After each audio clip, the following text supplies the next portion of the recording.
បានកូនឡងហ៊ុំអត់ទៅ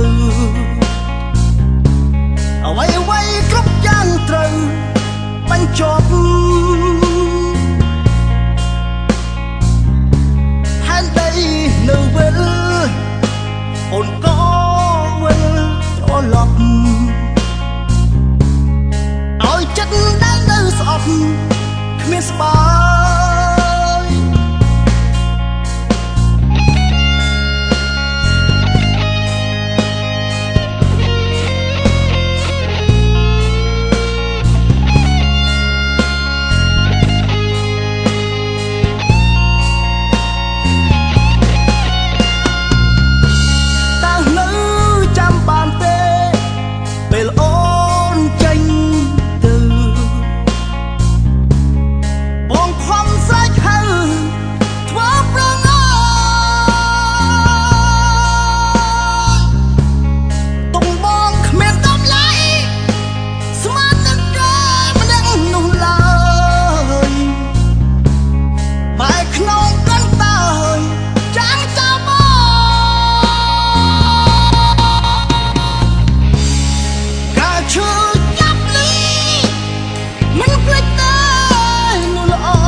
ដែលគិត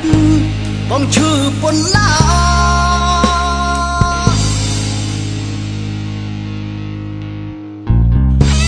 អូតើអូនមានដឹងទេបងគិតថានៅពេលដែលស្នេហារបស់យើងទាំងពីរកំពុងតែកាត់ថយហើយនោះផែនដីទាំងមូលដែលកំពុងតែវិល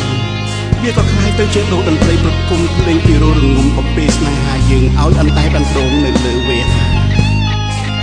ប៉ុន្តែបើស្នេហាយើងបែកបាក់ហើយអ្វីអ្វី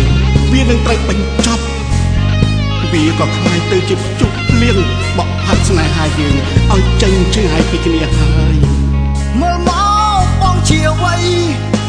ចាំទៅអូនក៏ទៅដល់ពេលអស់ផ្លូវសុំសាប់សា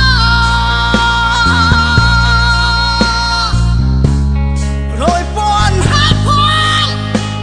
មិនយល់ឲ្យបងមេត្តាហេតុផលសាវ៉ាគ្មានកំណត់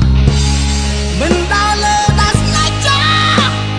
ដល់ផ្លាំងផិនក្បត់រឿងស្នេហ៍ជូរចត់មិនឲ្យមានទៀតទេ